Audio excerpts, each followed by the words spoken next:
Knitting Daily has been sponsored in part by Interweave, your craft community for books, magazines, videos, patterns, events, and more. On the web at interweavestore.com.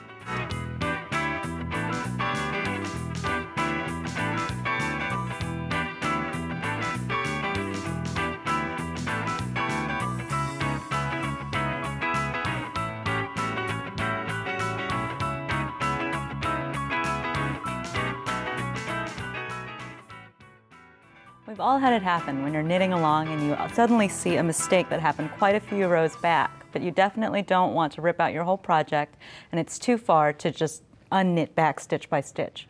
Well, here's an easy trick that will help you rip back to exactly the point that you want without dropping a single stitch.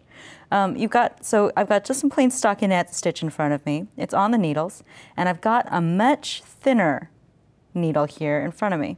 And you should match your needle to your project. If it's just a short section like this, you could use a short DPN. If it's a longer project, I would use a small cable needle or a small circular needle that has a cable, but just something that's not going to drop the stitches, that takes over the full width of your stitches.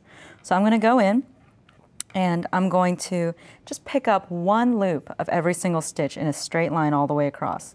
So here's my edge stitch over here. I'm going to pick up the right loop of that.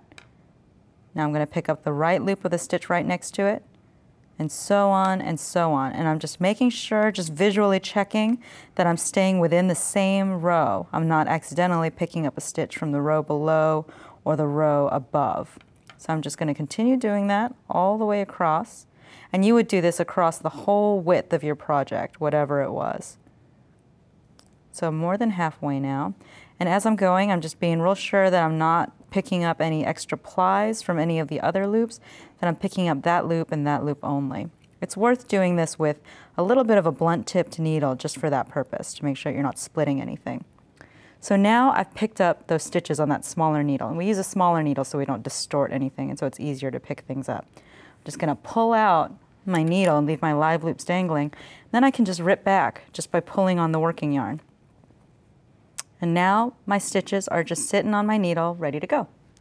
When you've got a textured stitch, it's a little bit more difficult to keep track of whether you're on the same row or not, but you can do that all the same just by picking up your loops and always really just paying attention to the base of your loops, like that.